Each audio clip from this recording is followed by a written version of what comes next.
কি কৈছ বৌ? গধূলি হোৱা মাত্ৰকে কেক মানে কি বনাম কি নাই মানে পাকঘৰটোলৈ সোমালে মানে চিন্তা এটা হৈ যায় যে।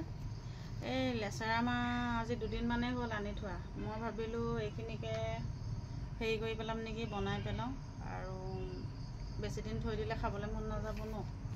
তাৰপাছত আজি মানে মনটো বৰ ভাল লাগিছে। আজি BPL কাৰ্ডত মানে হেৰি দিছে, দাইল দিছে, চেনি দিছে আৰু কি দিছে জানো, নিমখ দিছে। মই দেখুৱাই আছোঁ বাৰু। এয়া হৈ গ'ল BPL কাৰ্ডটো। তাৰপাছত এইফালে হৈ গ'ল দাইল। এয়া মচুৰ দাইল বুলি লিখা আছে।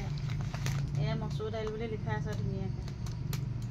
তাৰপৰা এইফালে হৈ গ'ল চেনি, এয়া চুগাৰ চেনি।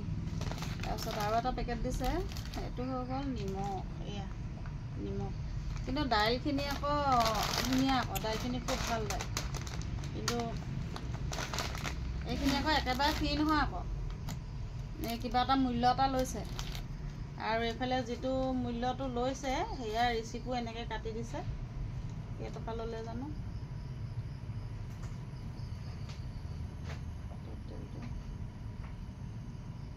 টোটেলটো 138, মানে 3টা পেকেটত। এনেও দাইলৰ 1 কেজি আনিবলৈ গ'লেতো 90 টকা নে 100 টকা হয়। সেই তেনেকৈ চেনি আনিলেওতো 90 টকা 100 টকা হয়। কিন্তু হ'লেও মানে কিবা এটা হ'লেও কমত পাইছোঁ ন, সেইকাৰণে মানে লৈ আহিছোঁ গোটেইকেইটা। আৰু সেইকাৰণে ভালো লাগিছে আৰু কেইবাদিনো যাব ন, সেইকাৰণে ভাবিছোঁ আৰু আজি আৰু মনটো মানে খুব ভাল আৰু আজি দিন